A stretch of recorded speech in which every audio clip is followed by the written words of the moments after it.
longer select committee process is appropriate, sends the right message to the public. But Mr. Speaker, we're very happy to be supporting this bill today. Kia ora.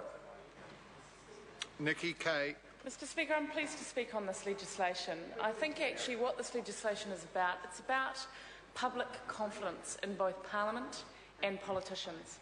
And I think I want to reflect on two incidents that happened recently. I recently spoke to the Waiheke Rotary Club, and one of the comments that was made at the Rotary Club was that it was actually, they saw it as a positive thing that members of Parliament had moved from being the least trusted profession up one to from 26 to 25. And I think that shows probably how long and how far we have to go. And I think what I would say is that I want to make a couple of comments generally about the UK expensive scandal and the fact that I think even though you see surveys, as I've just mentioned, that show that whilst we might be going in the right direction, we've still got a way to go. That was a very damaging thing for the institutions in the United Kingdom. I previously worked in government over there. But to see a scandal that saw public confidence in politicians over there drop significantly. So I'm very pleased to be supporting this legislation, which is aimed at giving greater transparency around the remuneration of members of Parliament. But also I want to reflect on the fact that I think New Zealand generally does actually have a pretty proud history of being an open democracy.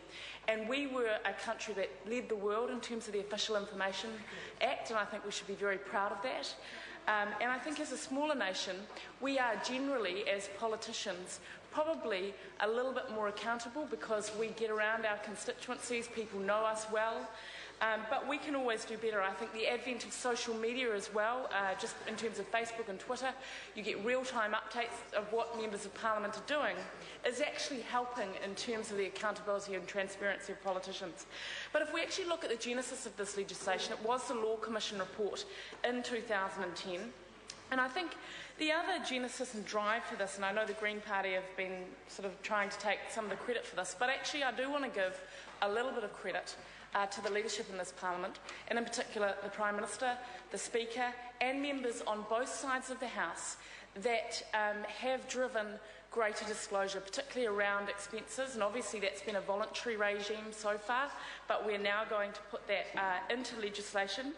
I think we've seen a gradual opening up of expenses. We saw in 1999 as well that MPs who came in after 1999 don't get travel perks. So there's been a gradual move to have greater transparency and accountability. And I can't stress how important that is. I knocked on 10,000 doors, and I can tell you that I think generally New Zealanders do think we work quite hard, but there are some issues around that transparency and accountability and having very clear and open information about how MPs are remunerated. If you look at the key changes in this legislation, we have seen, and many members of Parliament have already mentioned, the Chris Carter clause, which is a significant change from a $10 fine per day to, I think it's approximately about $270 per day.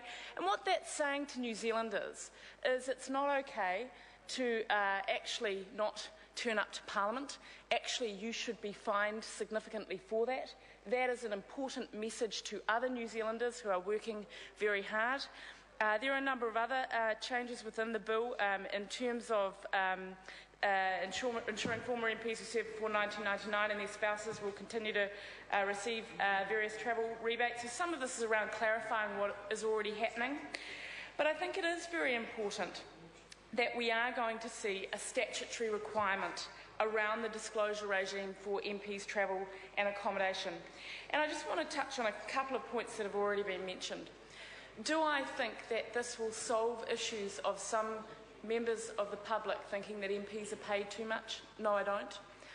Do I think that it will solve some issues of members of Parliament across the House claiming that people are using their entitlements for incorrect purposes? No, I don't. But actually what I do think this will do is it gives an independence to our remuneration by being dealt with a separate body. It also gives greater transparency.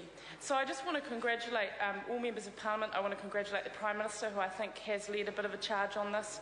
I want to congratulate all members across the House for supporting this bill to Select Committee, because I think it is a very important piece of legislation that cuts to the heart of our public confidence in Parliament and politicians. Thank you.